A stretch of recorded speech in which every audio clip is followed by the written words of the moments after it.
Hey guys, how are y'all doing on this beautiful day? Sorare is back once again, and we're right at the beginning of the next weekend game week. And that means lots of stuff has happened on the gallery once again. First of all, let's start off with the bad news. Let's start off right here. Man, this is just absolute pain, guys. My best defender in under 23. Taylor Harvard Bellis is basically out. This guy is injured. Where can I see it? So here it is. Taylor Harvard Bellis is expected to be out for a few months. So apparently his injury will last at best around 6 weeks, and then he will be back after that, which means that people were starting to panic sell him, and people were trying to even find the moment where Bellona, the bot, would actually buy these Harvard Bellis cards, and he's now being listed around 0.6 something. I don't think anyone's going to buy it at that after seeing this dot down here. But yeah, the best defender on Sorare, sadly, has been killed now for a few weeks and months, possibly.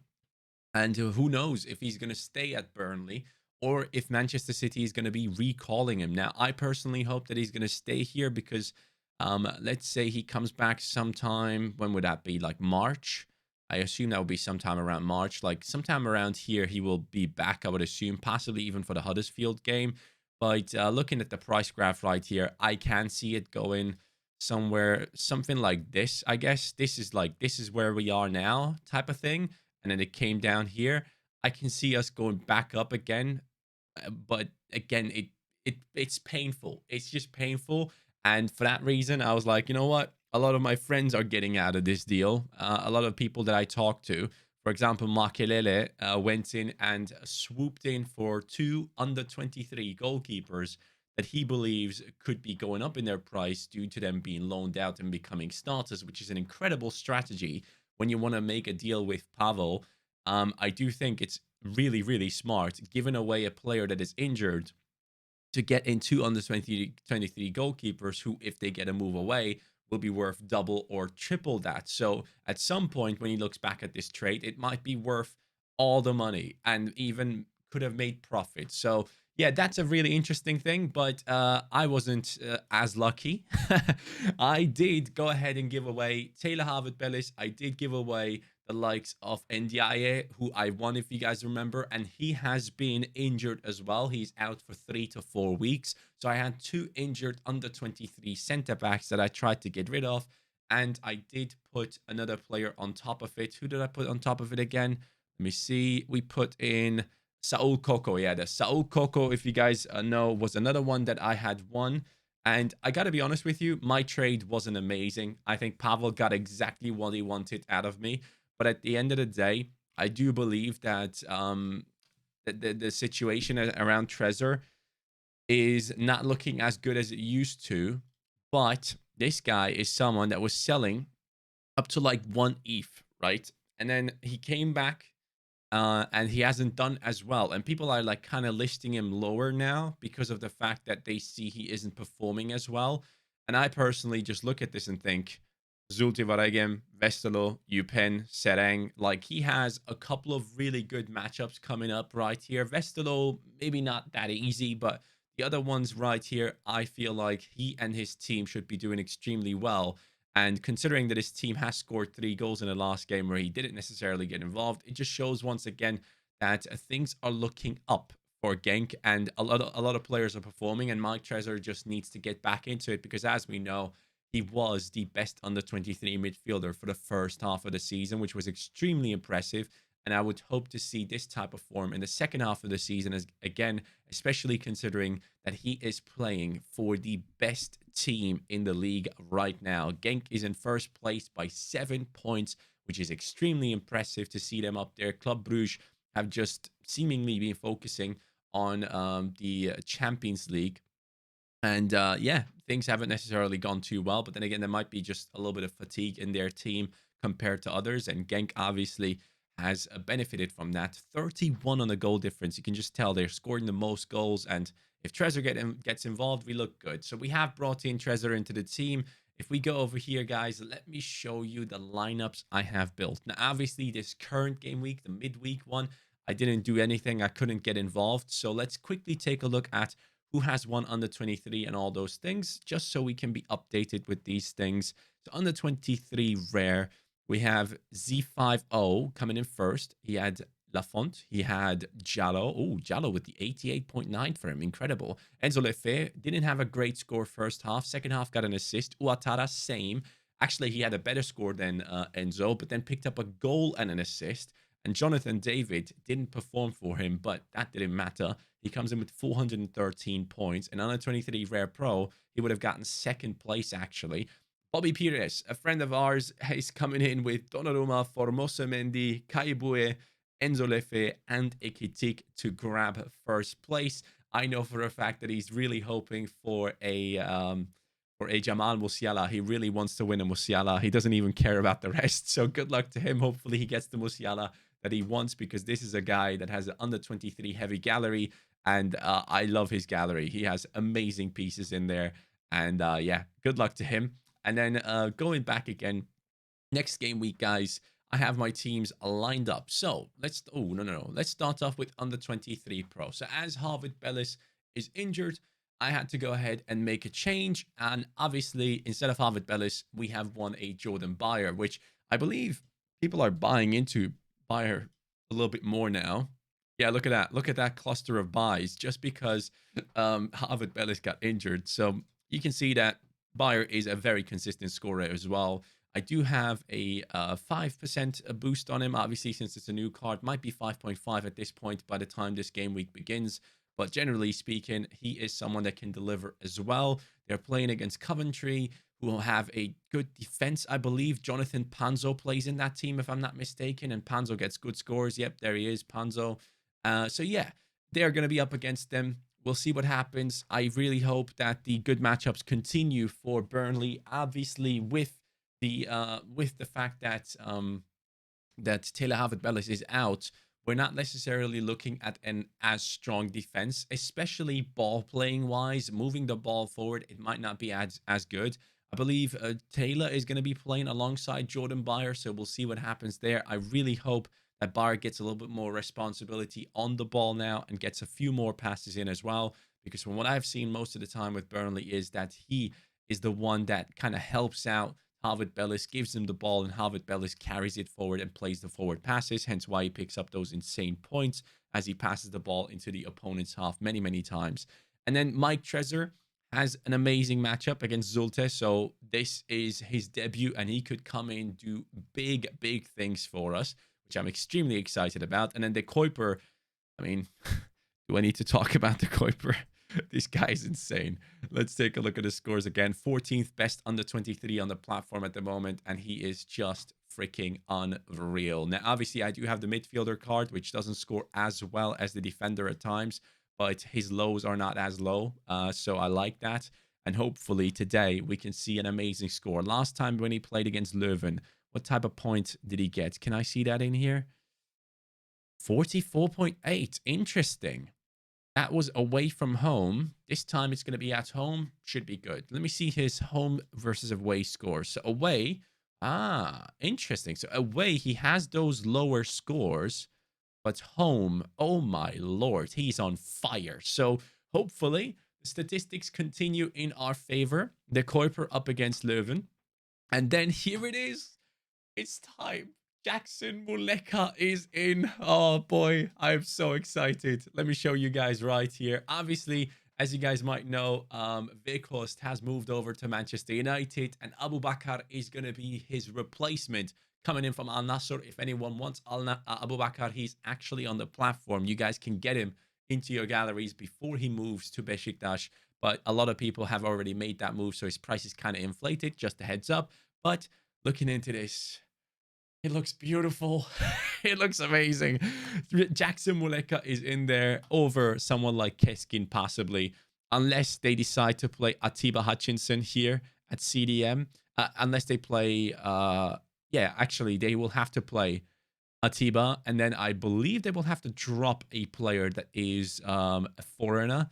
And I do think the first on the list would be Muleka. I really, really hope that's not true, because he's at 75%, while Atiba and Saiz are not necessarily looking too good either. So I'm desperately hoping that the coach gives faith in Muleka now and he can showcase his abilities, even though he's not playing in the position that I would personally like to see him in. It could be a huge one for Muleka, and I really hope it's going to work out. But yeah, the hope never dies with him.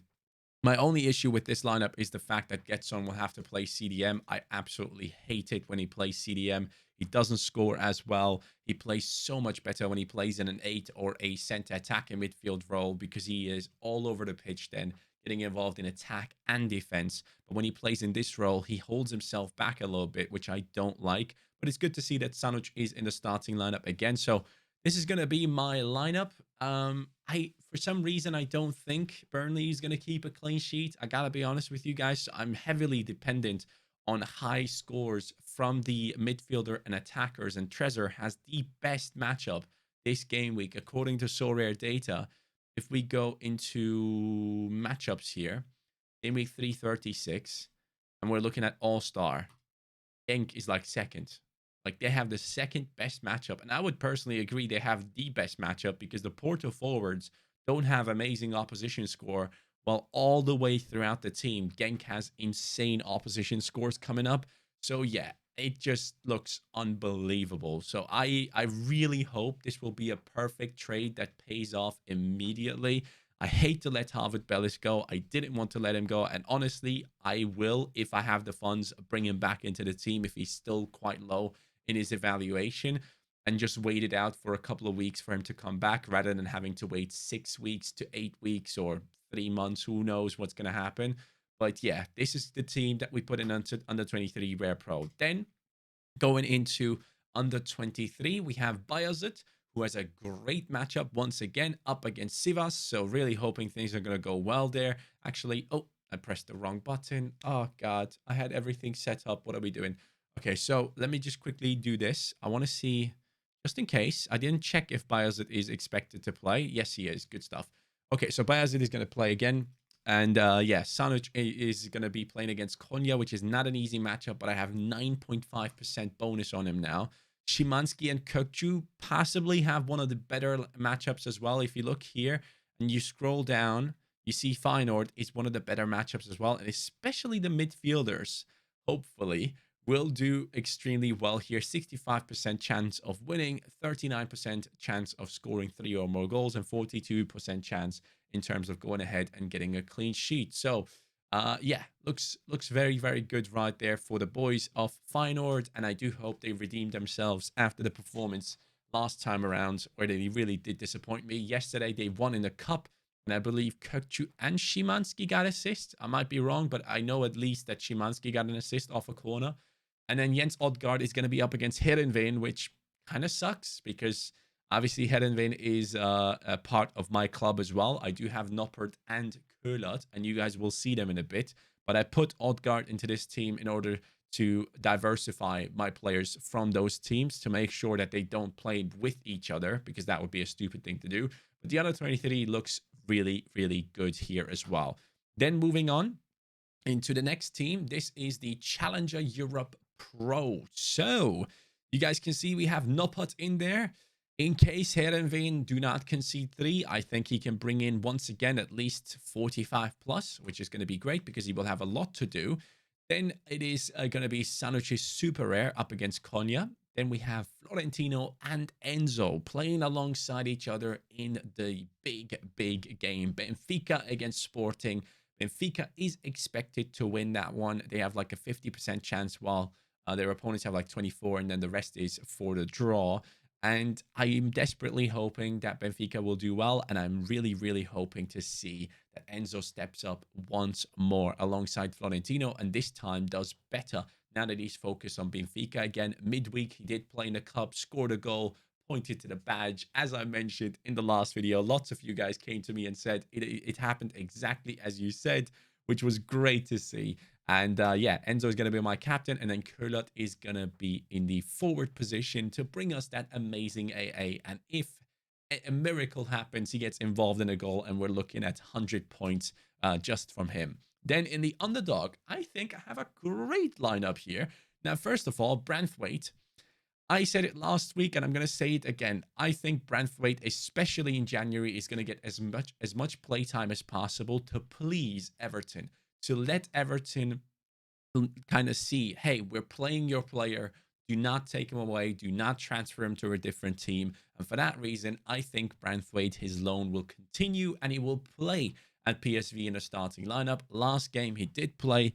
And we can take a look at it together. Branthwaite coming in a win against Sparta, I believe, or a draw against Sparta. What was it again? It was a draw against Sparta. Coming in with the 52.2.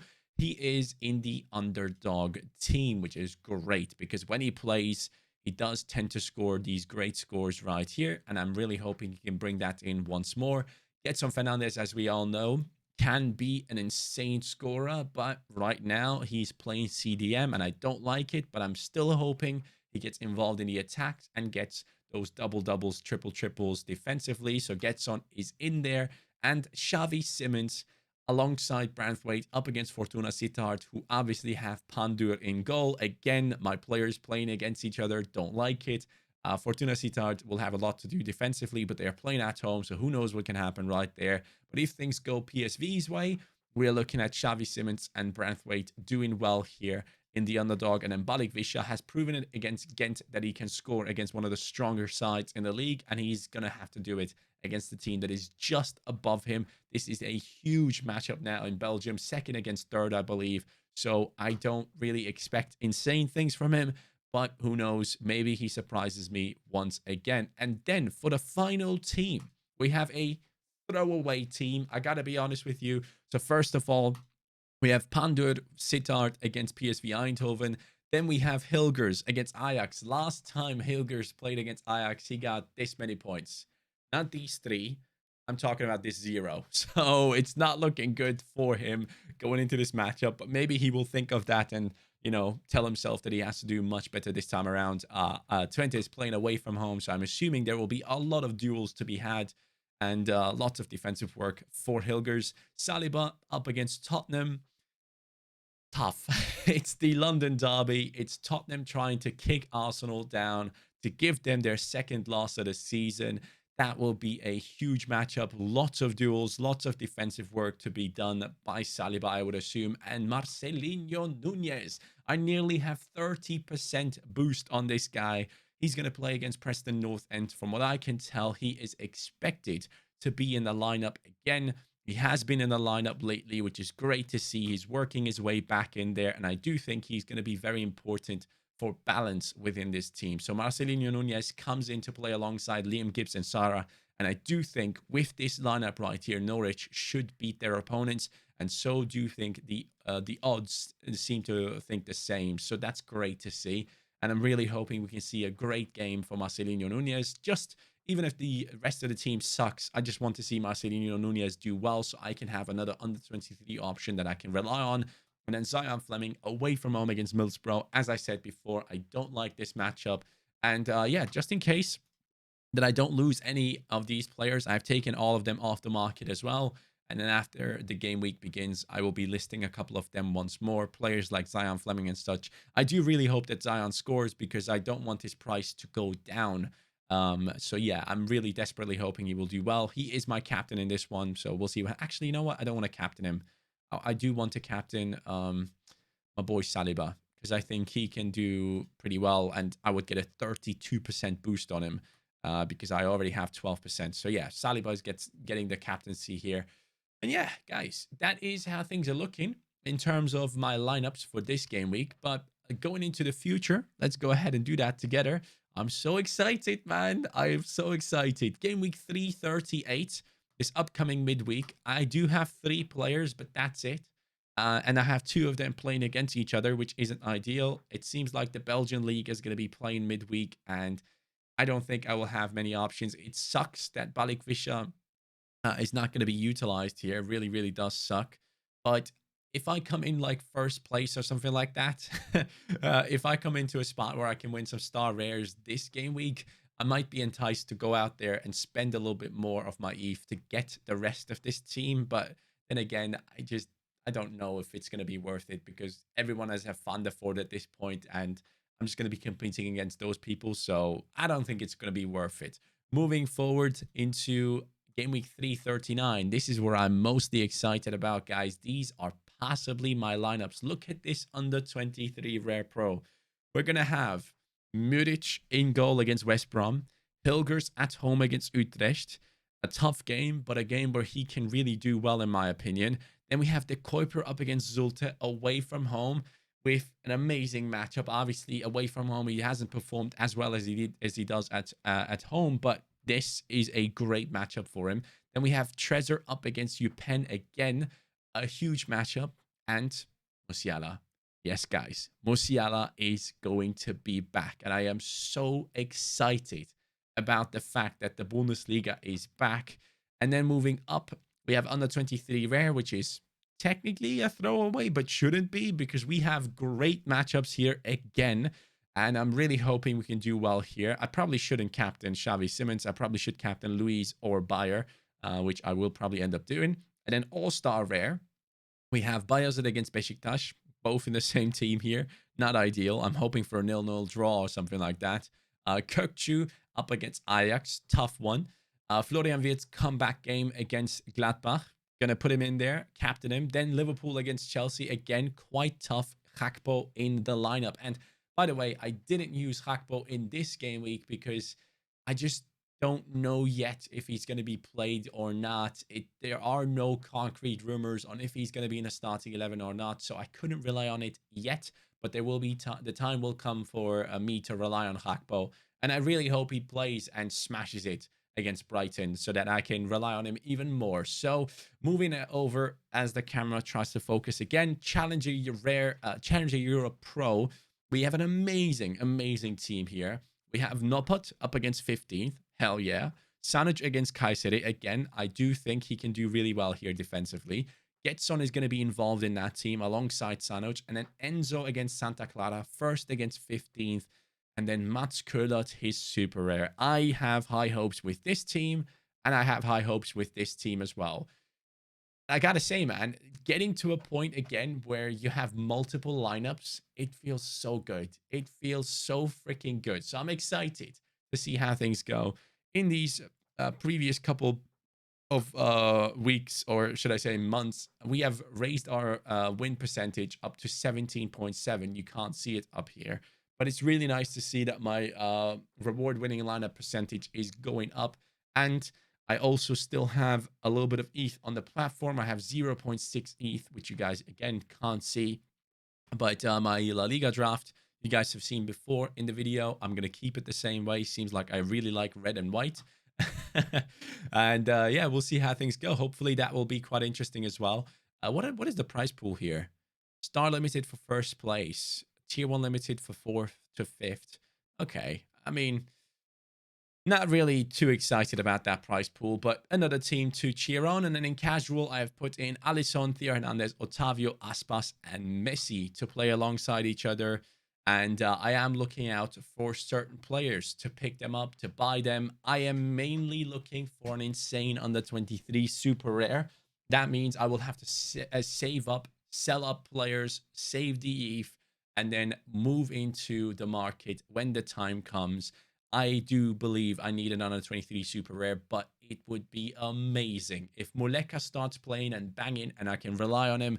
I do not need an under 23 super rare, and I can focus on expanding my Challenger Europe players to keep getting stronger in Challenger Europe Pro. So that is it for today, guys. I appreciate you all. Thank you so much for watching. Let me know your thoughts in the comments down below.